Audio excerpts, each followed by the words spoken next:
اور وہ 4000 نصیحتوں کے برابر ہے، اور ان 4 نصیحتوں پہ جس نے عمل کیا ہے اس نے کامیاب ترین زندگی گزاری ہے، اللہ پاک نے اسے ناکام ہونے سے بچا لیا۔ اگر باپ ان نصیحتوں پر عمل کرے یہ باپ کامیاب، بیٹا عمل کرے تو بیٹا کامیاب، بھائی عمل کرے وہ کامیاب، جو بھی عمل کرے ایمان والا عمل کرے گا ایمان والا کامیاب۔ کیا ہے وہ؟ پہلی نصیحت، لقمان علیہ السلام نے اپنے بیٹے کو فرمایا احفظ عینیک فی بیوت الناس، میرے بیٹے جب کسی کے گھر جاؤ تو اپنی نگاہوں کی حفاظت کرنا۔ کسی کے گھر میں جا کے نگاہوں کی حفاظت کرنا بڑا مشکل ہوتا ہے، ہم اسی کے دسترخوان پہ بیٹھ کے کھا رہے ہوتے ہیں اور اسی کی بہو بیٹیوں کو تک رہے ہوتے ہیں، ایسا ہوتا ہے نا۔ کہیں یار دوست کے گھر گئے، گھر میں جوان بیٹی ہے، نظر پڑ گئی تو بار بار دیکھنے بجی کر رہا ہے، یہ فرمایا نہیں خبردار، یہ نمک حرامی ہے۔ جس کے گھر میں بیٹھ کے آپ نے نمک کھایا ہے، جس کے گھر میں بیٹھ کے آپ بریانی اور کھانے کھا رہے ہو مختلف قسم کے، یہ آپ کو زیب دیتا ہے کہ اس کے گھر میں کھا کے اس کے گھر کی بہو بیٹیوں کو آپ تکو، اس غلط نظر ڈالو؟ فرمایا بیٹے اپنے پلے باندھ لو، جب بھی کسی کے گھر جاؤ، پڑوس میں جاؤ، رشتہ داری میں جاؤ، دوستوں کے یہاں جاؤ، کسی کے یہاں بھی آپ جاؤ، جب بھی آپ کسی کے گھر میں جاؤ تو سب سے اہم کام آپ نے یہ کرنا ہے کہ اپنی نظر کی حفاظت کرنا ہے۔ آپ کی میلی نظر نہیں، پاکیزہ نظر ہے، وہ بھی کسی غیر اس گھر کے اندر کسی عورت کے اوپر نہیں پڑنی چاہیے، کیونکہ نظر ہی تو ابتدا ہوتی ہے نا، یہاں سے شروعات ہوتی ہے۔ اس کے بعد اس کی تفصیل ہے، اس کو چھوڑ کے دوسری نصیحت کی طرف آتے ہیں۔ فرمایا بیٹے یہ ایک نصیحت کہ اپنی نظر کی حفاظت کرنا کسی کے گھر میں، یہ 1000 نصیحتوں کے برابر ہے، 1000 نصیحت۔ پھر فرمایا بیٹے یا بنیا احفظ لسانک فی مجالس الناس، جب آپ لوگوں کی مجلس میں بیٹھو تو لوگوں کے بیچ میں بیٹھ کر اپنی زبان کی حفاظت کرو۔ یہ زبان جو ہوتی ہے نا، دیکھنے میں معمولی سی ہے اور بولنے کے لیے اسے 1 سیکنڈ نہیں لگتی، کوئی بھی بات بول دیتی ہے، لیکن زخم بڑے دیتی ہے، زخم بڑے دیتی ہے۔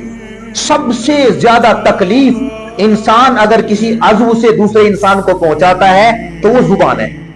اسی لیے سیدنا ابوبکر صدیق رضی اللہ تعالیٰ روزانہ جب صبح کو اٹھتے تھے تو زبان کو باہر نکالتے، ایسے اس کو مروڑتے اور کہتے میں تیرے شر سے اللہ کی پناہ مانگتا ہوں، تیرے شر سے، کیونکہ سب سے زیادہ جہنم میں اس کی وجہ سے لوگ جائیں گے۔ بول کے ہم تو بھول گئے، پتہ نہیں کس کا دل توڑ دیا، کس کا دل دکھا دیا، ہم بھول جاتے ہیں۔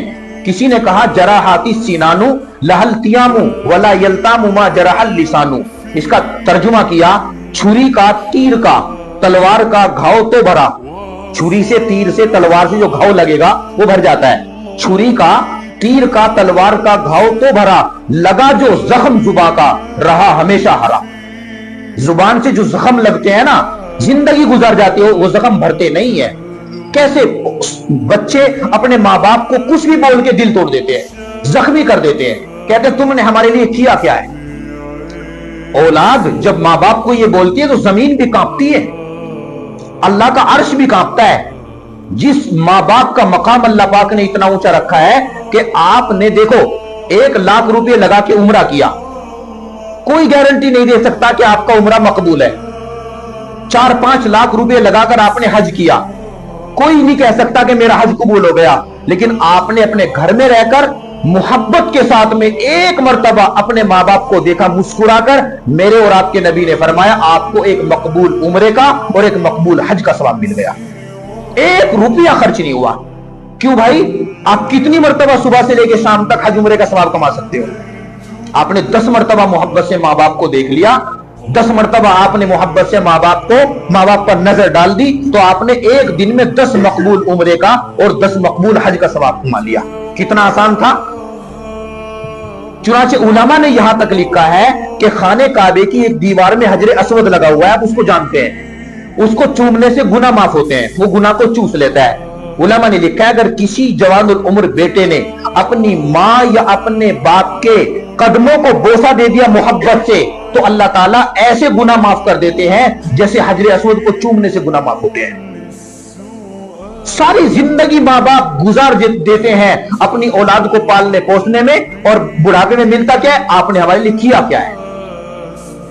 ایسے مجروح کرنے والے الفاظ اولاد اپنے ماں باپ کے لیے بولتے اور بولنے سے پہلے نہیں سوچتے. اسی لیے لقمان علیہ السلام نے فرمایا بیٹا